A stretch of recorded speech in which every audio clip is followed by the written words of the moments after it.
Mga hunters, meron po akong pahabol na impormasyon o mga karagdagang info about sa posibleng rare 2020 tinatawag natin ngayong upper mint mark sa mga 20 pesos. Yan, meron po tayong 4 na piraso dito. Binukod ko na yan para ipakikita sa inyo kung ano yung magiging kopyahan ninyo o yung magiging guide natin kung paano natin malalaman yung sinasabi nating upper mint mark ngayon, no? Pero po tayo ng year 2019 dito. Okay, no? So mag-focus muna, no? Isa-isahin natin ang taglay na katangian, no? Meron pa isa dyan, year 2019. 2019 po ito, semi hard to find. Isa-isahin natin ang taglay na karakteristik. Yan ang magiging ating basihan. Okay? Kopyahan natin para malaman, no? Unahin natin sa kanyang date. Ito kasing mga 2019 ay yung kanyang date ay medyo nakalayo sa inner circle at ganoon din yung mint mark. Nakalayo kaya medyo mataas eh. Likas po yan sa mga 2019. No? Medyo mataas yung kanyang mint mark. Ngayon sa reverse naman, ayan, ang pinakapalatandaan dito, itong kanyang nilad ay maliit ang portrait. Masasabing maliit yan kasi nakalayo sa inner circle, yung distansya ng dahon, no? Yung nasa taas at yung nasa babang yan. Malayo yan.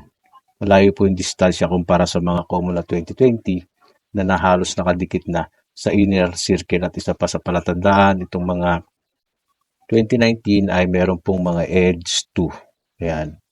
Edge 2 po yan, yung BSP inscription sa kanyang side. Halos puro edge 2 lahat yan. Ngayon, kunin na natin itong 2020 at wala pa tayong nakitang halos kapareho nito, no? Malalaman natin yan sa mga magko-comment. Isa-isahin natin, no?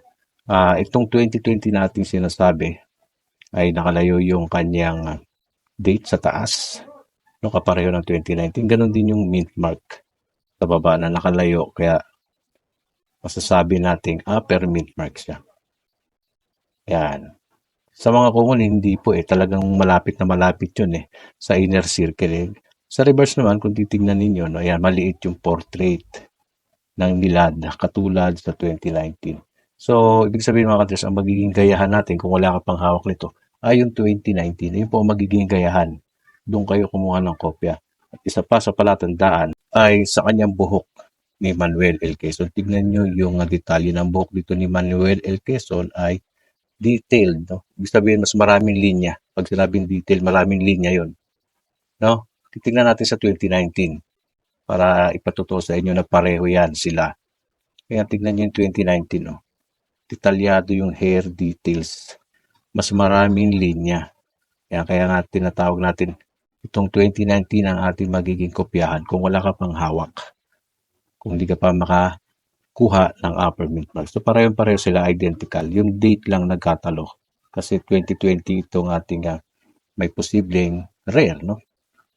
Ngayon, kung titingnan naman natin itong mga common 2020, ayan siya, no? Para may basihan tayo.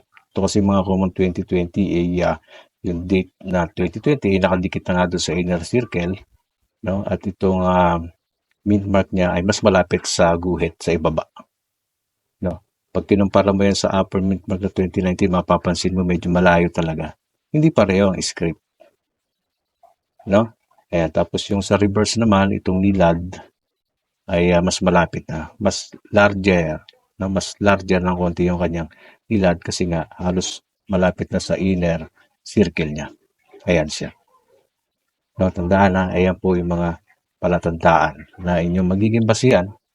Madali lang naman at siyempre isa din na magiging palatandaan ninyo, yung buhok naman din ito sa common ay hindi detailed yung buhok. Kita nyo magandang kondisyon ito pero hindi detailed, no? Maumbok lang yung buhok niya, no? Mauumbok.